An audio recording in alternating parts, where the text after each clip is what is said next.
नमस्कार दोस्तों, स्वागत है आपका आज की बेहद बड़ी और ताजा खबरों की इस वीडियो में। दोस्तों आज की इस वीडियो में जानेंगे आज की महत्वपूर्ण और ताजा खबरों के बारे में। तो दोस्तों वीडियो में आगे बढ़े उससे पहले आपसे एक छोटी सी विनती करना चाहते हैं कि इस वीडियो को लाइक और शेयर जरूर कर दीजिएगा, साथ ही हमारे चैनल को सब्सक्राइब जरूर कर लीजिएगा।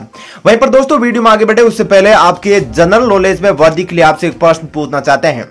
आज आपको कमेंट करके बताना है कि वर्तमान में पंजाब के मुख्यमंत्री का क्या नाम है। जी हां, कमेंट करके पंजाब की मुख्यमंत्री का नाम आप कमेंट बॉक्स में जरूर बताइएगा। तो चलिए दोस्तों एक एक करके सभी बड़ी खबरों के बारे में विस्तार से जानते हैं। पहली खबर, कोरोना ने तोड़े सभी रिकॉर्ड, 24 घंटों में आए इतने संक्रमण के मामले, जानिए कितनी हुई मौतें। जी हां दोस्तों, देश में कोरोना संक्रमण की दूसरी लहर बेहद घातक रूप ले चुकी है।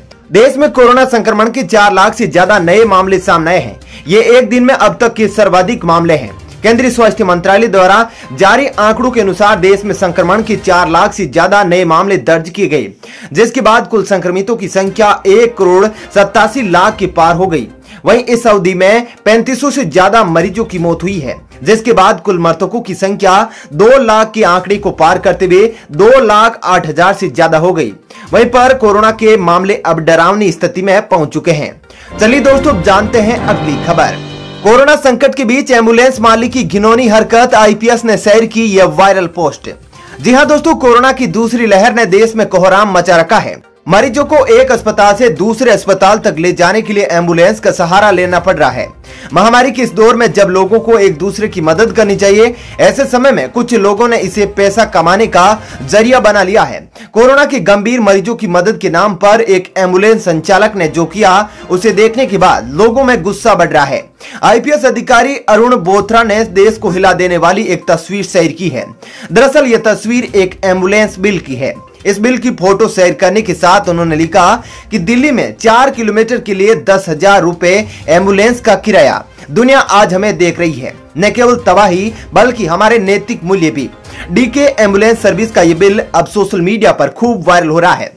दोस्तों ऐसे लोगों के बारे में आप क्या कहना चाहते हैं जो इस महामारी को अपने पैसों का पेड़ समझ बैठे हैं और लोगों को लूटने में लगे हैं। दोस्तों इनमें से कई लोग अफोर्डेबल होते हैं इस प्रकार के बिल को जमा करने में, लेकिन बहुत सारे मजदूर भाई, गरीब भाई इस चीज को नहीं कर पाते, जिसकी वजह से उनको बदनामी के साथ साथ उनको और भी समस्याओं का सामना करना पड़ता है। इसके बारे में आप अपनी राय जरूर कमेंट करें, सबको पता चल सके कि यह कितनी घिनौनी हरकत है। इस वीडियो को शेयर जरूर करें और हमारे देश के अंदर जो ये हरकतें हो रही है इसके बारे में अपना विचार जरूर बताइएगा। अगर आप भी ऐसे ही एम्बुलेंस के मालिकों के काम को पसंद नहीं करते हैं तो इस वीडियो को लाइक जरूर करें और कमेंट में जय हिंद लिखकर अपनी एकता को जरूर बताइए।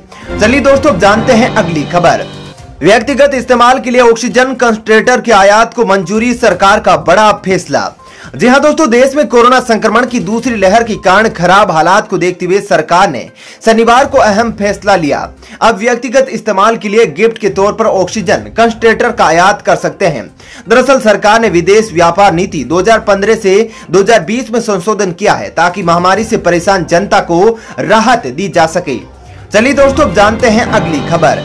ग्रामीण इलाकों में तेजी से फैल रहा है कोरोना संक्रमण, 5 दिन में 2 गुना मिले मरीज। जी हां दोस्तों, कोरोना का कहर अब देश के मुकाबले ग्रामीण इलाकों में बढ़ता जा रहा है। शनिवार को 24 घंटों में मिले नए संक्रमितों में 30% मरीज ग्रामीण इलाकों में ही पाए गए, जबकि 5 दिन पहले यह अनुपात 85 और 15% तक था। चलिए दोस्तों जानते हैं अगली खबर। कोरोना की दूसरी लहर को काबू करने के लिए पिछले साल की तरह लगाना होगा सख्त लॉकडाउन, जानिए एक्सपर्ट की राय। जी हां दोस्तों, कोरोना वायरस की दूसरी लहर को काबू करने के लिए अभी तक उठाए गए कदम असरदार साबित होते नहीं दिख रहे हैं। हर दिन केस में वृद्धि देखने को मिल रही है। ऐसे में सवाल उठने लगा है कि क्या अब सख्त लॉकडाउन की एकमात्र उपाय बचा है। ऐसा ही कुछ दिल्ली एम्स के डायरेक्टर रणदीप गुलेरिया का भी मानना है। रणदीप गुलेरिया ने शुक्रवार को कहा कि कोरोना वायरस की दूसरी लहर को काबू करने के लिए पिछले साल की तरह सख्त लॉकडाउन लगाना होगा। एनडीटीवी से बात करते हुए रणदीप गुलेरिया ने कहा कि भारत का हेल्थ स्ट्रक्चर सीमा तक फैल चुका है और सख्त लॉकडाउन की जरूरत है, जैसा पिछले साल मार्च में लगाया गया था। चलिए दोस्तों जानते हैं अगली खबर। दिल्ली में एक और हफ्ते के लिए बढ़ाया गया लॉकडाउन, सीएम केजरीवाल ने किया ऐलान। जी हां दोस्तों, दिल्ली में कोरोना के बढ़ते मामलों को देखते हुए एक और हफ्ते के लिए लॉकडाउन बढ़ा दिया गया है। दिल्ली के मुख्यमंत्री अरविंद केजरीवाल ने शनिवार को लॉकडाउन बढ़ाने की घोषणा की थी। दिल्ली में फिलहाल लॉकडाउन 3 मई सुबह 5 बजे तक है। अब यह 1 हफ्ते के लिए और आगे बढ़ा दिया गया है। चलिए दोस्तों, अब जानते हैं अगली खबर। अक्टूबर नवंबर तक तीसरी लहर के आसार। कोरोना महामारी से निपटने के लिए हो रही है मजबूत तैयारी। जी हां दोस्तों, मई के मध्य तक कोरोना की दूसरी लहर के पीक तक पहुंचने की संभावना के बाद सरकार को अब इसकी तीसरी लहर का आशंका भी सताने लगी है। बड़ा सवाल यह है कि कहीं तीसरी लहर दूसरी से ज्यादा खतरनाक तो नहीं होगी और उससे निपटने के लिए देश कितना तैयार होगा। वहीं पर एक बड़ी जनसंख्या को वैक्सीन लगाकर तीसरी लहर के प्रभाव को रोकने की संभावना पर चर्चा शुरू हो गई है।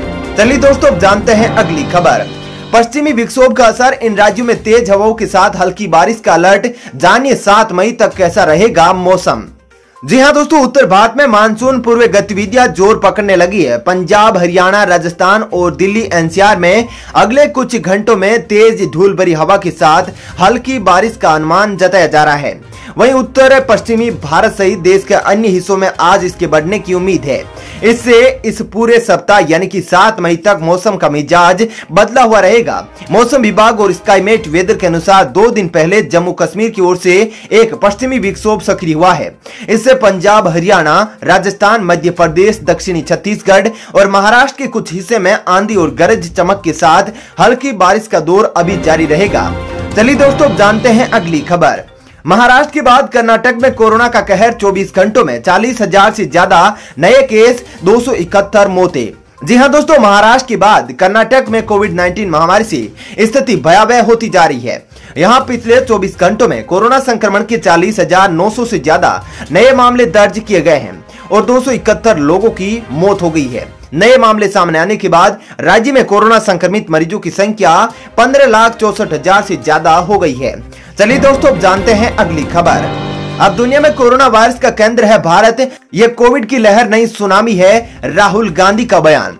जी हां दोस्तों, देश में दिनों दिन लगातार कोरोना वायरस संक्रमण के रिकॉर्ड मामले सामने आ रहे हैं। शनिवार को स्वास्थ्य मंत्रालय की ओर से जारी आंकड़ों ने एक बार फिर सबको चौंका दिया है। अस्पतालों में ऑक्सीजन और अधिकांश राज्यों में वैक्सीन की कमी देखने को मिल रही है। इस बीच कांग्रेस के पूर्व अध्यक्ष राहुल गांधी ने देश में छाए कोरोना संकट पर बातचीत की है। उनका कहना है कि इस समय भारत पूरी दुनिया में कोरोना वायरस संक्रमण का केंद्र है। पूरी दुनिया हमारे देश में जो भी देख रही है उससे विचलित हो रही है। राहुल गांधी ने इस दौरान सरकार पर भी निशाना साधा। चलिए दोस्तों, जानते हैं अगली खबर। सीबीएसई ने 10वीं बोर्ड की रद्द परीक्षा के लिए मूल्यांकन नीति का किया ऐलान। 20 जून को जारी होंगे नतीजे। जी हां दोस्तों, केंद्रीय माध्यमिक शिक्षा बोर्ड ने देश में कोरोना की दूसरी लहर के चलते पैदा हुई स्थिति के चलते रद्द की गई 10वीं की बोर्ड परीक्षाओं के लिए शनिवार को अंक निर्धारण नीति की घोषणा की है। इस नीति के अनुसार हर विषय में पहले की तरह 20 अंक आंतरिक मूल्यांकन, जबकि 80% अंक पूरे साल के दौरान हुई विभिन्न परीक्षाओं के आधार पर दिए जाएंगे। चलिए दोस्तों, जानते हैं अगली खबर। सरकार ने कई कामों की समय सीमा बढ़ाई। विलंब से आयकर रिटर्न भरने की तारीख भी बदली। जी हां दोस्तों, देश भर में कोरोना के प्रकोप के बीच वित्त मंत्रालय की तरफ से करदाताओं के लिए राहत भरी खबर सामने आ रही है। दरअसल वित्त मंत्रालय ने जानकारी दी कि कोरोना महामारी के बीच करदाताओं की मुश्किलों को कम करने के लिए टैक्स जमा करने से संबंधित कुछ अनुपालनाओं का समय सीमा बढ़ा दिया गया है। बता दें कि कोरोना महामारी की दूसरी लहर को ध्यान में रखते हुए कई कामों की डेडलाइन को आगे बढ़ा दिया गया है। सरकार ने वित्त वर्ष 2020-21 की डेडलाइन जो 31 मार्च 2021 को खत्म हुई उसे बढ़ाकर 31 मई 2021 तक कर दिया है। बिलेटेड रिटर्न और रिवाइज्ड रिटर्न की तारीख को 2 महीने से बढ़ाकर 31 मई 2021 किया जा रहा है। इससे पहले यह डेडलाइन 31 मार्च 2021 को खत्म हो गई थी। चलिए दोस्तों, अब जानते हैं अगली खबर। एसबीआई ने फिर घटाई होम लोन पर ब्याज दर। जानिए 30 लाख रुपए के लोन पर कितनी कम हो जाएगी आपकी ईएमआई। जी हां दोस्तों, शहरों में फ्लैट लेना हो या फिर कहीं जमीन खरीदकर घर बनाना हो, बहुत सारे लोगों को बैंक से कर्ज लेने की जरूरत पड़ती है। होम लोन लेने से पहले हम ये चेक करते हैं कि किस बैंक में होम लोन की ब्याज दर क्या है, कहां से ले कि हमारे लिए किफायती होगा। ऐसे में भारतीय स्टेट बैंक ने अच्छी खबर दी है। जी हां, अगर आप घर खरीदने का प्लान बना रहे हैं तो यह सही समय है। देश के सबसे बड़े बैंक एसबीआई ने होम लोन पर ब्याज की दरें एक बार फिर से घटा दी है। 30 लाख रुपए तक होम लोन अब 6.70% की ब्याज दर पर मिलेगा। अगर होम लोन 30 लाख से ज्यादा है तो आपको 6.95% की दर से ब्याज देना होगा। चलिए दोस्तों अब जानते हैं अगली खबर। सरसों तेल का भाव हुआ ठंडा, इतने रुपए तक आया नीचे। जी हां दोस्तों, लगातार सरसों तेल की कीमतों में हो रही वृद्धि पर थोड़ी लगाम लगी है। आने वाले 2 दिनों के अंदर इसकी कीमतों में गिरावट के संकेत मिले हैं। थोक खुदरा बाजार में 7,400 रुपए प्रति क्विंटल की दर से बिकने वाला सरसों इन दिनों 6,900 रुपए प्रति क्विंटल पर बिक रहा है। ऐसे में सरसों तेल की कीमतों में कमी आने के संकेत मिल रहे हैं। धनबाद के खुदरा बाजार में फिलहाल 5 रुपए नीचे सरसों तेल आ गया है। 155 से 165 रुपए तक का भाव है। आने वाले दिनों में धनबाद के बाजार में कीमत और कम होने के आसार है। साथ ही देश भर में सरसों की कीमत कम होने के भी आसार एक्सपर्ट्स के द्वारा जताए जा रहे हैं। चलिए दोस्तों, फिलहाल इस वीडियो में इतना ही। ऐसी ही खबरें देखते रहने के लिए आप हमारे चैनल को सब्सक्राइब कर लीजिएगा। साथ ही इस वीडियो को लाइक और शेयर जरूर कीजिएगा। धन्यवाद।